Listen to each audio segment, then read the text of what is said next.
I was thinking yesterday. My husband and I watched a movie, and we don't generally watch a lot of movies, but when we do, it will be on a Sunday. And just winding down and just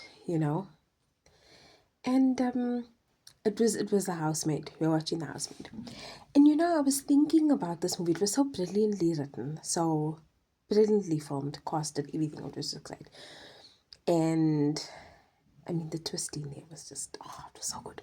Anyway, so what I'm trying to say is that yesterday got me thinking when I was looking at the house, while watching The Housemaid.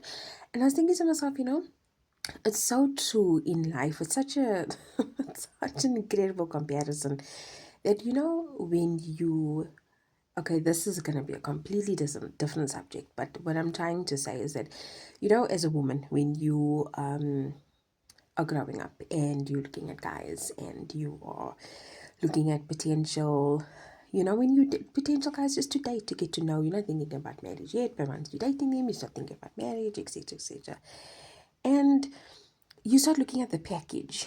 You start looking at, okay, like, have they got their lives made?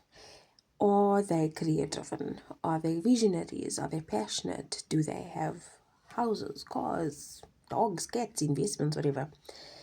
And a lot of the time, this is not all women, but this is some women, and I've noticed that a lot of younger women as well. You want the finished package, the done deal. And to circle back to what I'm actually speaking about is that I realize, I was actually saying to my husband yesterday, it's amazing how, obviously I won't let anything out of the bag if you haven't watched the movie yet, but I was thinking about how all that is good is not God. All that's good is not God. Now, if you watch the movie, you initially think one thing. I mean, if you look at the trailer, she looks insane, with the way that they portray her and stuff. And, I was looking at it and I thought, a lot of the time we want everything just to be perfect. And opportunities come. Opportunities come. People come. And I'm talking about from my personal experience. As recently as last year, people come and they look like they are here to give you your solution, the solution that you've prayed for, the solution that you've trusted for. And if your discernment is not refined, if your discernment is not rooted in the scriptures of the Most High, if your prayer time is not prioritized, and you are not surrounded by the right people, i.e., me right over here, you are going to walk into a trap where you think it is God answering your prayer, but it is not. And how you figure that out is down the line, where you look back in 2020 vision and you think to yourself, I thought I was struggling. I thought I was in a difficult spot. I thought that my life was ending. I thought that there was no way out. But there was. There was and there is. And this is just to remind myself also that all that is good is not God. Because the enemy listens. And it can be the enemy himself, Satan. It can be a friend. It can be a family member. It can even be your own partner who can weaponize what you have verbally spoken about. They will weaponize what they have heard you pray about. They will weaponize what they know you are trusting the Father for. And they will use it to their advantage to get what they want out of you. And when they are done with you, they will squeeze you like an old used rag and discard you to the side. But remember that the calling is on your life. And even if you have delayed your ultimate destination, nothing can separate you from the love of Messiah except yourself. And that is why your discernment has got to be on point. And that is why every morning when I wake up, I say to the Father, Father, sharpen my discernment. Let my discernment be better than it was yesterday. Because when you rule and you lead with your emotions, you make the worst mistakes. Because you can feel a certain way, but logically and technically, when you look at the situation, just now. So stay in the Word. Stay in the Word. Ask the Father when something presents itself that looks like the answer and say to him, Father, is this of you? Send me confirmation in my dreams. Send me to the scripture in your word. Not somebody else saying, oh, brother, sister, got a word for you. No. In his own word. And ask him, Abba, please confirm whether this is from you or not. Please confirm the next move that I must make. Because if you don't, you are going to be sitting 6 months down the line with your head in your hand saying, what have I done wrong? And when we start to unpack the journey of being the wife of a business owner, of being a business owner, of being a woman in the business world, people attack you all the time because of your emotions. I remember I was in a meeting and this person was blatantly disrespecting me because it's, oh, you're female, what do you know about this industry? Oh, you're female, you just here as your husband's PA, you have no value, your voice has no value.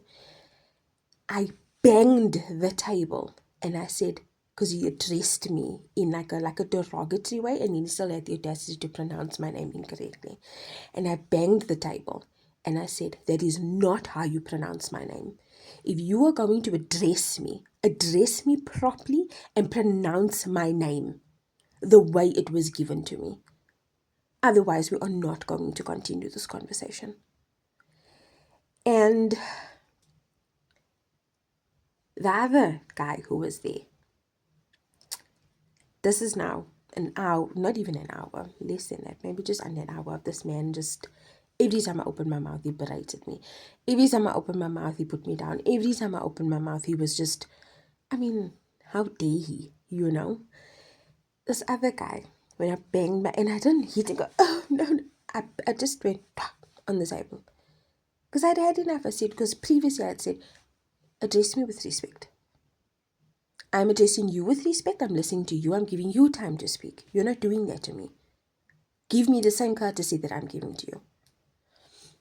This guy says to me, this other guy that was there, we are not here to have meetings fueled by emotion. I'm sorry, I beg your pardon. If I was crying, if I was saying, don't speak to me like that, I can understand where you're coming from. But if I am breaking something down and I am giving you a factual explanation, and in the midst of that I'm asking you to please not disrespect me, you're going to see a worm of mine turn. Because if I'm treating you with respect, you better treat me with respect also. And this is now the second time this guy has said this. Not the disrespectful one. He was the one who, when it's good, it's not always God. This other guy, this is the second time that he had said to me that I'm leading with emotion. Because the first time I stood up and I said, don't you dare disrespect us like that. And I'm a passionate person. Very passionate. I am protective and I'm loyal to the core. But when you try to use that against me as if it's a weakness, that is when we're going to have a problem. But I wouldn't have been in that meeting and in that situation if I had had a more refined, because I've always had discernment.